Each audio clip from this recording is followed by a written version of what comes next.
पहुंचाते हैं, ऐसे चालकों के द्वारा कोई आम नागरिक दुर्घटना के शिकार हो जाता है तो अपराध के तहत गिरफ्तारी चालक को जमानत पाने का अधिकार उसका विधि लाइसेंस माना जाना चाहिए।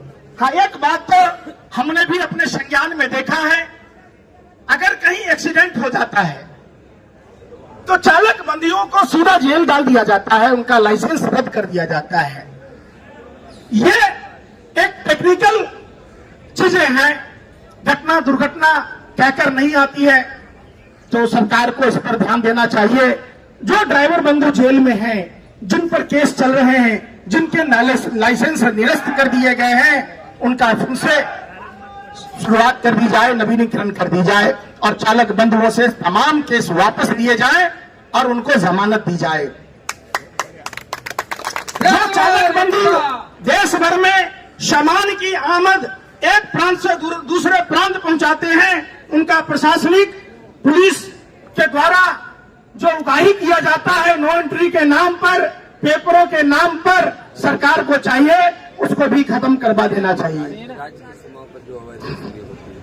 जो राज्यों के सीमा पर आप देखते होंगे, इंटर स्टेट जब गाड़ियां प्रवेश करती है तो पुलिस के द्वारा, पुलिस के थल्लों के द्वारा जो उगाही की जाती है वो ड्राइवर बंधुओं को काफी नुकसान पहुंचाता है। चालकों को 25 लाख का, 20 लाख का, कम से कम मिनिमम 20 से 25-30 लाख रुपए का एक ऐसा बीमा होना चाहिए जो हमारे देश के ड्राइवर बंधु को उनका मुआवजा मिलना चाहिए।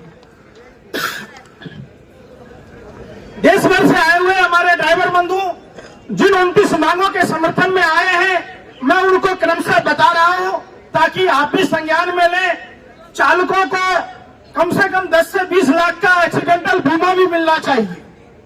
ओला उबर जैसी ऐप बेस्ड कंपनियों को सरकारी कानून के अधीन ही संचालन किया जाना चाहिए।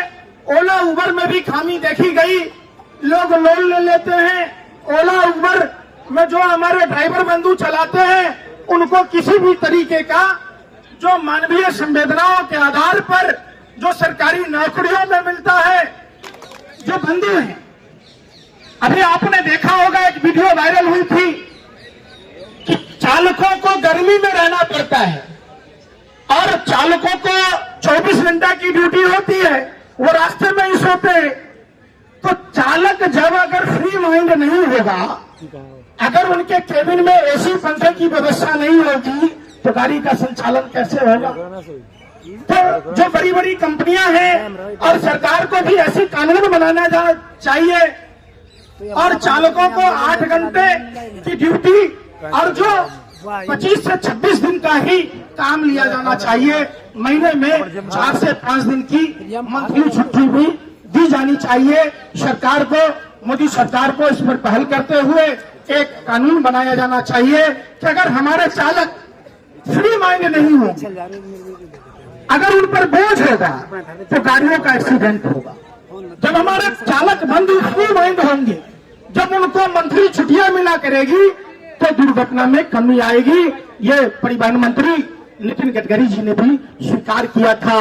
तो क्या इनको अमली जामा पहनाने में कोई कठिनाई है? तो परिवहन मंत्री जी से, गडकरी जी से हमारा सादर अनुरोध है कि एक ऐसा राष्ट्रीय कानून बनना चाहिए, एक अध्यादेश लाते आप जिससे ड्राइवरों को 8 से 10 घंटे की ड्यूटी ली जाए और मंथ में 5 दिन की छुट्टी हो, चालकों को सम्मान मिले और सभी चालक बंधुओं को कॉमन पॉलिसी बने, चालकों की तनख्वाह में वृद्धि हो तथा चालक और खलासी का प्रतिदिन भत्ता लोकल क्षेत्र के महंगाई के हिसाब से दिया जाए।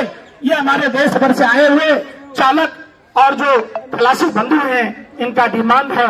निश्चित तौर पर गाड़ी मालिकों को, कंपनी के मालिकों को ध्यान देना चाहिए। सरकार को भी इसके लिए एक कानून बनाना चाहिए। जैसे आप मकान किराया लेते हैं तो हर साल मकान के किराए में इजाफा किया जाता है, नौकरी वालों के वेतन में वृद्धि होती है, उसी तरीके से चालक बंधु और खलासी बंधुओं के भी वेतन में, भत्ते में हर साल वृद्धि का प्रावधान किया जाना चाहिए। सभी कमर्शियल वाहनों पर लगने वाले राज्यों का टैक्स एक समय पर किया जाना चाहिए। वन इंडिया वन टैक्स, जैसे वन इंडिया वन नेशन की बात प्रधानमंत्री जी कहते हैं, तो निश्चित तौर पर सबसे बड़ी प्रॉब्लम जो होती है अलग अलग स्टेटों के अलग अलग टैक्स। ड्राइवर बंधुओं के लिए सबसे बड़ा सरदर्द है। तो केंद्रीय परिवहन मंत्री और प्रधानमंत्री जी से मेरा हाथ जोड़कर अनुरोध है, जैसे आपने जीएसटी लाई, इसी तरीके से गाड़ियों के भी टैक्स, एक देश एक टैक्स का प्रावधान किया जाना चाहिए। नेशनल हाईवे पर तथा स्टेट हाईवे पर एम्बुलेंस जैसी सुविधा बढ़ाई जानी चाहिए। जब हमारे ड्राइवर बंधु एक्सीडेंट कर जाते हैं तो अक्सर ये देखा जाता है सीमा विभाग में गाड़ियां नहीं आ पाती, एम्बुलेंस नहीं आ पाता, और जिनकी जीवन बचाई जा सकती थी उनकी जीवन नहीं बचाई जा पाती। तो निश्चित तौर पर सरकार को स्टेट हाईवे और नेशनल हाईवे पर इसकी व्यवस्था करी जानी चाहिए। चालक बंधुओं को जिस तरीके से फौज से कम नौकरी चालक बंधुओं की नहीं है। हमारे चालक बंधु अपना घर परिवार छोड़कर होली, दिवाली, ईद, बकरीद, जिस जाति और धर्म के हैं, अपने अपने धार्मिक आयोजनों को छोड़कर, अपने पारिवारिक आयोजनों को छोड़कर हमेशा अपने गंतव्य तक, अपने लक्ष्य तक पहुंचने की लालसा रखे, अपने घर और परिवारों से दूर होते हैं। तो इनके बच्चों की पढ़ाई की भी व्यवस्था में सरकार को करनी चाहिए। सरकार की तरफ से सभी नेशनल हाईवे तथा स्टेट हाईवे पर 100 किलोमीटर के बाद कैंटीन, जैसे आप संसद में कैंटीन देखते होंगे, हर डिपार्टमेंट में, हर विभाग में कैंटीन होता है, भोजनालय होता है। तो हमारे देश के सारथी बंधु, ड्राइवर बंधुओं, खलासियों के लिए भी इस तरीके से कैंटीन की व्यवस्था कम रियायत दरों पर होनी चाहिए, क्योंकि इनकी तनख्वाह बहुत ही कम होती है और कोई भी गलती होने पर मालिक तनख्वाह में से काट लेता है।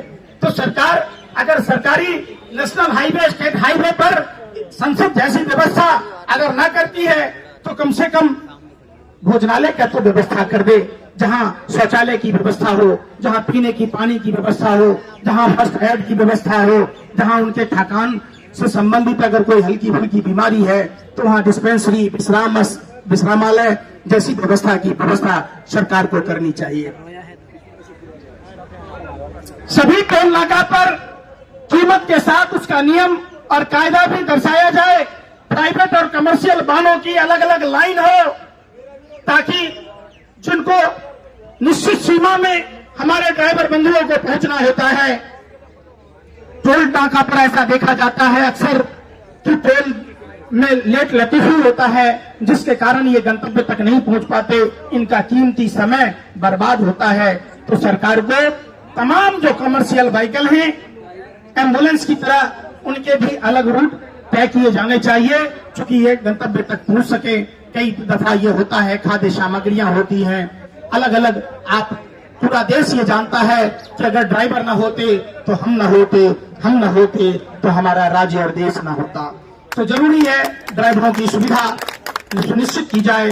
प्रधानमंत्री आवास योजना में भी देश के ड्राइवरों को प्राथमिकता दी जाए, उनका जो सीट है वो सुरक्षित की जाए, क्योंकि ड्राइवर ना होते तो ये देश नहीं होता। ड्राइवर दुनिया के जीवन के हर क्षेत्र में जरूरत है। सरकार हमारे देश के ड्राइवर बंधुओं को ध्यान में रखते हुए जो 29 सूत्री कार्यक्रम हैं उन सभी मांगों को पूरा करे। एक्सीडेंट